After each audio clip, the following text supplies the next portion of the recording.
তৃতীয় বড়ো চুক্তি স্বাক্ষৰ কৰি ঘূৰি আহিল বড়ো নেতৃবৰ্গ শান্তি চুক্তি স্বাক্ষৰকাৰী বড়ো নেতৃবৃন্দক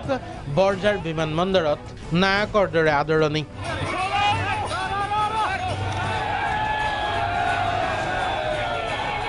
ফুলৰ মালা আৰনাইৰে উপচাই পেলালে তেওঁলোকৰ ডিঙি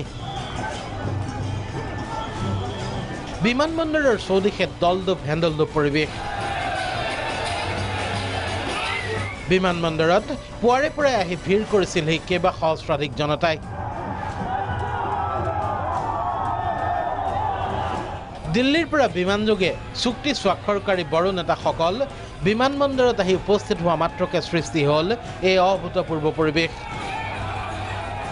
শান্তি চুক্তিকাৰী NDFB নেতৃত্বৰ দাবী শান্তি চুক্তিয়ে বড়ো ভূমিলৈ স্থায়ী শান্তি আনিব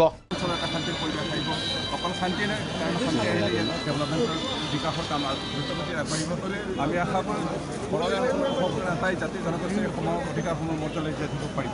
লোকে আমি এইটো ভাবা নাই অলৰেডি আমি যিটো 33 বছৰ সংগ্ৰামত যিটো পাব লগা আছিলে আৰু গভৰ্ণমেণ্ট ইণ্ডিয়া এইটোৱে আমাক দিছে এইটোতে আমি আশাবাদী একেই মত ব্যক্ত কৰিলে চুক্তিৰ অন্যতম স্বাক্ষৰকাৰী এপছুৰ সভাপতি প্ৰমোদ বড়োৱে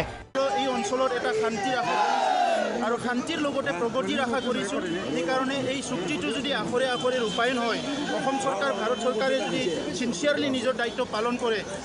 ইয়াত সকলো জাতি জনগোষ্ঠী আগবাঢ়ি যাব পাৰিব আৰু ইয়াৰ এইপিনে সদ্য BTRৰ অবড়ো ৰাইজক প্ৰবুদ্ধি ৰাজ্যসভাৰ প্ৰাক্তন সাংসদ UG ব্ৰহ্ম আৰু মন্ত্ৰী চন্দন ব্ৰহ্মৰ মত বড়ো শান্তি চুক্তি বড়ো অবড়োৰ সংঘাত নহয় বৰঞ্চ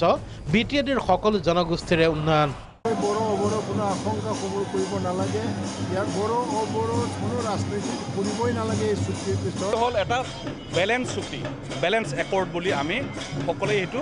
ক'ব পাৰি আৰু ল'ব পাৰি উল্লেখ্য যে বৰঝাৰ বিমানবন্দৰৰ পৰাই চুক্তি স্বাক্ষৰকাৰী বড়ো নেতৃত্বক বিশাল ৰেলীৰে BTADলৈ আদৰি নিয়া হয় সমগ্ৰ যাত্ৰাপথৰ বিভিন্ন প্ৰান্ততো তেওঁলোকক বিৰোচিত আদৰণি জনায় বিভিন্ন দল সংগঠনে